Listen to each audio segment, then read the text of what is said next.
നിങ്ങൾ മനസ്സ് വെച്ച് കേട്ടനുസരിക്കുന്നു എങ്കിൽ ദേശത്തിലെ നന്മ അനുഭവിക്കും. എന്നാൽ മറുത്ത് മത്സരിക്കുന്നു എങ്കിലോ വാളിന് ഇരയായിത്തീരും. യഹോവയുടെ വായി അരുളി ചെയ്തിരിക്കുന്നു. ദൈവത്തിൻ്റെ മാറ്റമില്ലാത്ത വചനം ശ്രദ്ധിക്കുന്ന പ്രിയപ്പെട്ടവരെ, ദൈവത്തിൻ്റെ പ്രവാചകനായ യെശയ്യാവ് ദൈവത്തിൽ നിന്ന് അകന്ന് സഞ്ചരിക്കുന്ന ഇസ്രായേലിനെ നോക്കി പ്രവചിക്കുകയാണ്. കാള തൻ്റെ ഉടയവനെയും കഴുത തൻ്റെ യജമാനനെയും അറിയുന്നു, എന്നാൽ എൻ്റെ ജനം എന്നെ അറിയുന്നില്ല.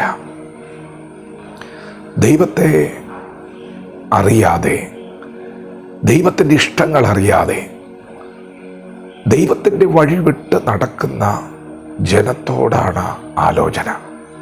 എന്താണ് ദൈവം ഇന്ന് പകൽ സംസാരിക്കുന്നത്? ദൈവം വളരെ വ്യക്തമായി കാര്യങ്ങൾ സംസാരിക്കുന്നു.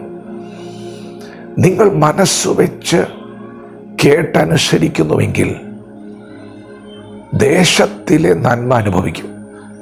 പ്രിയപ്പെട്ടവരെ, നമ്മെ അനുഗ്രഹിക്കും എന്ന് തന്നെയാണ് ദൈവം ഇന്ന് പകൽ പറയുന്നത്.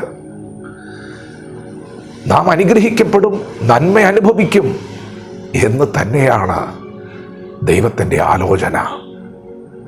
എന്നാൽ എങ്ങനെയാണ് ആ നന്മ നമുക്ക് അനുഭവിക്കാൻ കഴിയുന്നത്? നിങ്ങൾ മനസ്സ് വെച്ച് കേട്ടനുസരിക്കുന്നു എങ്കിൽ നന്മ അനുഭവിക്കും.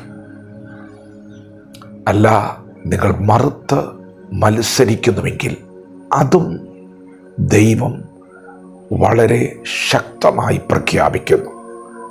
അനുസരിക്കുന്നവർക്ക് നന്മ നൽകും എന്ന് മാത്രമല്ല, അനുസരിക്കാതെ മത്സരിക്കുന്നവർക്കും ദൈവം ചിലത് കരുതി വച്ചിട്ടുണ്ട് എന്നുകൂടി ഇന്ന് പകൽ ദൈവത്തിൻ്റെ ആത്മാവ് സംസാരിക്കും.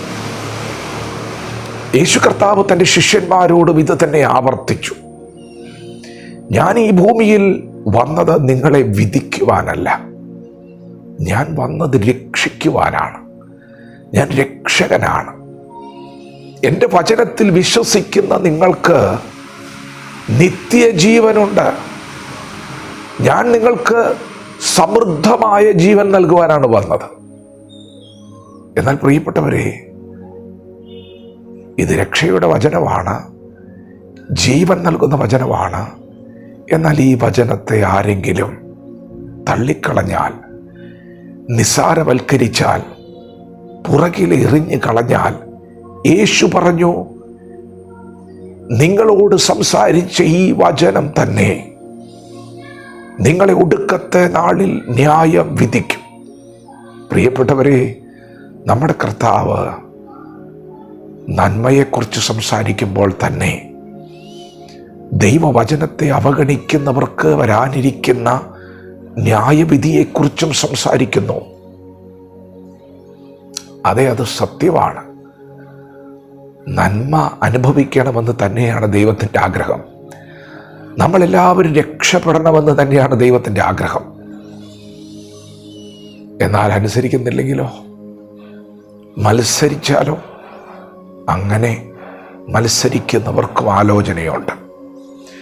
ദൈവം നമ്മുടെ സൃഷ്ടാവാണ്, ദൈവം നമ്മുടെ പിതാവാണ്. എന്താണെന്നോ ഇന്ന് പകലിലെ വചനം, നിങ്ങളുടെ പാപം കടും ചുവപ്പായിരുന്നാലും ഞാൻ അതിന് ഹിമം പോലെ വെളുപ്പിക്കാം. നിങ്ങളാണ് അകന്നുപോയത്, നിങ്ങളാണ് മത്സരിച്ചത്, നിങ്ങളാണ് അനുസരണക്കേട് കാണിച്ചത്. എൻ്റെ വചനം രക്ഷയുടെ വചനമാണ്. ഇതിൽ സ്നേഹമാണ് വ്യാപരിക്കുന്നത്. നിങ്ങൾ ചെയ്ത തെറ്റ് ഞാൻ ക്ഷമിക്കാം.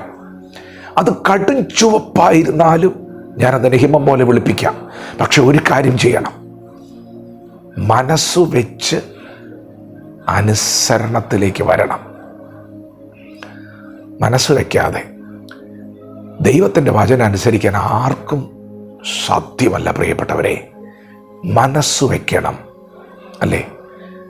വെറുതെ നമുക്ക് യേശുവിനെ അനുഗമിക്കാൻ പറ്റില്ല. ഇത് വിശുദ്ധ വഴിയാണ്, ഇത് തികവുള്ള വഴിയാണ്.